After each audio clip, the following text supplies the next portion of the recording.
Estamos viviendo en un tiempo incierto, pero Dios ha dado luz al mundo en su profecía. Prepárate para escuchar el programa Historias Proféticas del Mundo con Álvaro de la Cruz. Andrés, el hermano de Pedro, predicó el evangelio en muchas naciones de Asia, pero al llegar a Edesa fue prendido y crucificado en el 60 después de Cristo, en una cruz cuyos extremos fueron fijados transversalmente en el suelo, o sea, en forma de X. Andrés.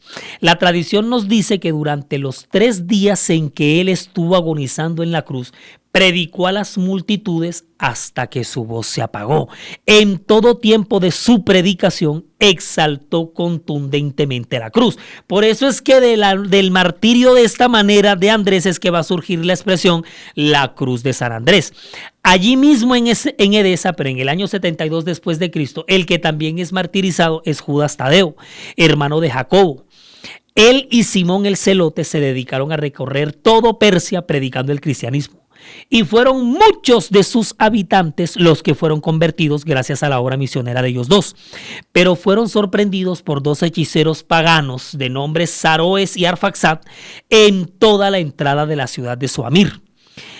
Estos 2 brujos obligaron a Judas Tadeo y a Simón el Celote a adorar a sus deidades persas, ante lo que lógicamente ellos 2 se negaron. Simón fue cruelmente martirizado. Lo partieron en 2 con una sierra y a Judas Tadeo le aplastaron la cabeza con un mazo grande y no contentos con eso, los decapitaron. Sí, porque esto va a suceder mucho con muchos de ellos y con muchos mártires. Después que los apedrean, que mejor dicho, que los estallan, que los acaban, que los lapidan, como si no estuvieran contentos con eso, los terminan decapitando. Tomás, llamado Dídimo, predicó el evangelio en Partia y en la India, donde después de provocar a los sacerdotes paganos a ira, fue martirizado hasta morir, finalmente atravesado con una lanza. Todo eso pasó en el monte de Santo Tomás, en la ciudad de Chennai, en la India, en el 72 después de Cristo. Tomás agoniza postrado delante de una cruz que él mismo había grabado en una piedra. En el caso de Bartolomé, a quien ya mencionamos hace un rato, sabemos que predicó en varios países de la Mesopotamia, Persia, porque también predicó por allá, y hasta Egipto fue a dar Bartolomé con su predicación. Y después de haber traducido el evangelio de Mateo al lenguaje de la India, pues lo propagó en aquel país. Finalmente fue cruelmente asesinado por los agitados idólatras. Se dice que esta muerte ocurrió en Albanópolis, en toda la costa occidental del Mar Caspio. En los registros encontré que su muerte se debe a la orden dada por el rey de Armenia, Astiages, hermano del rey Polimio, quien fue convertido a Cristo gracias al trabajo misionero de Bartolomé.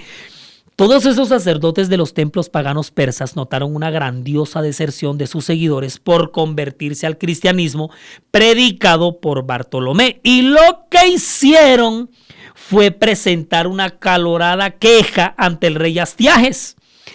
Inmediatamente manda llamar al apóstol y le ordenó que se postrara en adoración ante uno de los dioses persas. Pues obviamente Bartolomé se niega y es condenado a ser desollado vivo delante de los ojos de Astiages. La turba de paganos lo remata decapitándolo. El testimonio de todos estos hombres de Dios, cuyo destino final fue el mismo de su maestro Jesús, una martirizante muerte, pues el testimonio de ellos está repleto de muchas hazañas grandiosas en sus ministerios, que hubiera sido muy injusto pues no haberlas reconocidos aquí. En la vida y el apostolado de Pedro, incluyendo su muerte, el apóstol Pedro, encontramos lo que bien podría referirse como una especie de representación, de retrato de la experiencia de este equipo de discípulos, porque él es como la cara, ¿no? O sea, Pedro es como el rostro de todos ellos. Pedro junto a Pablo marcó toda una época el cristianismo reciente, de esas primeras décadas del siglo I, caracterizada por una absoluta entrega y un total desgaste por la causa de Cristo. Después de su muerte, después de la muerte de Jesús, pues Pedro sobresale con gran osadía. Es todo un prócer este hombre. Su figura es crucial entre todos ellos. Tan pronto Jesús asciende al cielo, Pedro toma como la vocería para cuando se va a reemplazar a Judas Iscariote, el que toma la palabra es Pedro. Pedro es el gran evangelista en el día de Pentecostés. Pedro ajusticia a Ananías y a Zafira. Pedro junto con Juan es abordado por el Sanedrín. Desde Pedro, de quien sabemos que es el primero de todos esos apóstoles en obrar un milagro en el nombre de Jesús. O sea, un milagro públicamente. Recuerden el paralítico que estaba en la puerta a la que le llamaban la puerta hermosa. Pedro toma parte activa en el escándalo de Simón el mago. Cuando Herodes Agripa I lo encarcela, milagrosamente un ángel lo libera de la prisión. Pedro juega un papel importantísimo en el Concilio de Jerusalén en el año 50 después de Cristo. Además, Pedro fue un misionero recorrido. Pedro llevó el evangelio de Jerusalén a Samaria, a toda Palestina, Lida, Jaffa, Jope, Cesarea, Corinto, Roma, Antioquía. La tradición de los padres de la iglesia sostiene que es Pedro el fundador de la iglesia de Antioquía y cofundador junto con Pablo de la iglesia de Roma. Es Pedro quien bautiza al primer cristiano que no venía de los judíos, a Cornelio y a toda su familia, además. En fin, este tremendo líder, al igual que los apóstoles, se convirtió de manera inmediata en objetivo imprescindible de los enemigos del cristianismo. En el caso específico de Pedro, fue blanco de persecución del Imperio Romano bajo el cruel gobierno de Nerón, porque fue Nerón quien dio la orden de dar de baja a Pedro, quien para esos días oficiaba como obispo de la iglesia cristiana que se había establecido en Roma.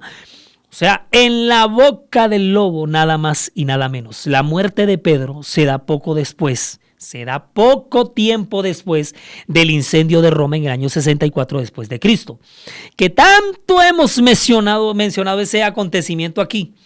Jerónimo dice que Pedro fue crucificado boca abajo, cabeza abajo, con los pies hacia arriba, por petición propia, porque se sentía indigno de ser crucificado de la misma forma y manera que su Señor. Pero también lo afirman Tertuliano, también Pedro de Alejandría, Lactancio, Eusebio de Cesarea, San Jerónimo, o sea, todo el mundo. Este martirio ocurrió en los terrenos aledaños al circo de la colina vaticana, y a poca distancia de allí fue sepultado Pedro. Y sobre ese lugar donde quedó su tumba, años más tarde, en el siglo IV, en los años 300, el emperador Constantino I el Grande levanta imponente la Basílica de San Pedro en la actual ciudad del Vaticano. Una vez el Imperio Romano liquidó a Pedro, uno de los grandes líderes del cristianismo, al cual buscaba borrar del mapa en esta primera persecución decretada, el próximo objetivo lo ubicó en otro grande que estaba llevando al cristianismo a una expansión y multiplicación que al Imperio Romano le daba era miedo.